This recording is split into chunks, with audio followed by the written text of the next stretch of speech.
"You betrayed your country, Lieutenant. Stand down." The prosecutor's voice sliced through the silent courtroom as he slammed a thick folder of classified evidence onto the bench. All eyes locked onto the young woman in the center, hands cuffed in front of her, dressed in an orange prison jumpsuit with dog tags hanging around her neck like a forgotten medal. She didn't flinch, didn't blink. Her expression was stone-haunted but unreadable. The first female SEAL sniper in history, now accused of espionage, stood surrounded by the very institution she'd risked her life to defend, and not one person in the courtroom seemed to remember the 22 lives she'd saved in Kandahar, or the 6 bullets she took, dragging her wounded commander out of an ambush. All they saw was a headline: "SEAL Sniper Betrays Navy." The judge adjusted her glasses, trying to mask her unease, but it was clear everyone was walking a line between justice and spectacle. "Lieutenant Hayes," she began, her voice tight, "you stand accused of leaking encrypted mission files that resulted in the deaths of 6 operatives. How do you plead?" Hayes looked up slowly, locking eyes with the judge. Her voice, though soft, carried the weight of someone who had been in 1,000 battles, some with bullets, others with betrayal. "Not guilty." A scoff broke out from a row behind her, one of the Pentagon suits murmuring typical break barriers just to break trust. She heard it. She always heard it, the subtle ways they reminded her she didn't belong. Then, without warning, the massive oak doors of the courtroom flung open. The echo was thunderous. Everyone turned. A wall of decorated officers entered, led by a man in full Navy dress uniform, Admiral Keating, the highest-ranking officer in Naval Special Warfare Command. His presence halted the air itself. Eyes widened. The judge stood halfway between protocol and panic. "Admiral, this is a closed proceeding."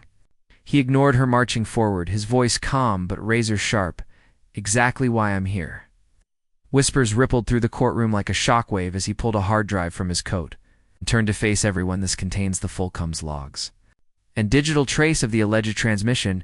It proves the file was sent from a spoofed account after Lieutenant Hayes was already in custody." Gasps, confusion. The prosecutor stiffened. The judge blinked twice, trying to process what she was hearing. Keating's voice grew colder. "Not only that the logs show internal redactions, tampering done by someone with high clearance. Someone here." Hayes, still chained, looked up for the first time with real emotion, hope laced with disbelief. The prosecutor tried to object, but the Admiral didn't give him the chance. "I'm placing Major Caldwell under investigation for evidence manipulation and obstruction." The courtroom spun too. MPs stepped forward and grabbed the prosecutor, who flailed, then fell silent. As the realization crashed in as he was marched past her, he avoided her eyes. Hayes didn't move, she didn't gloat, but for the first time in months, the chains didn't feel so heavy. The judge turned pale. "Lieutenant Hayes, this court owes you an apology."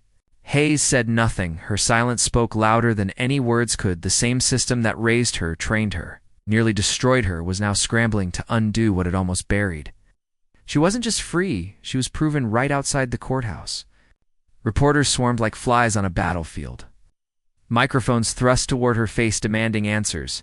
Reactions outraged. She stood there, stiff, her hands now free but still trembling slightly from months of tension that hadn't left her bones. "Admiral."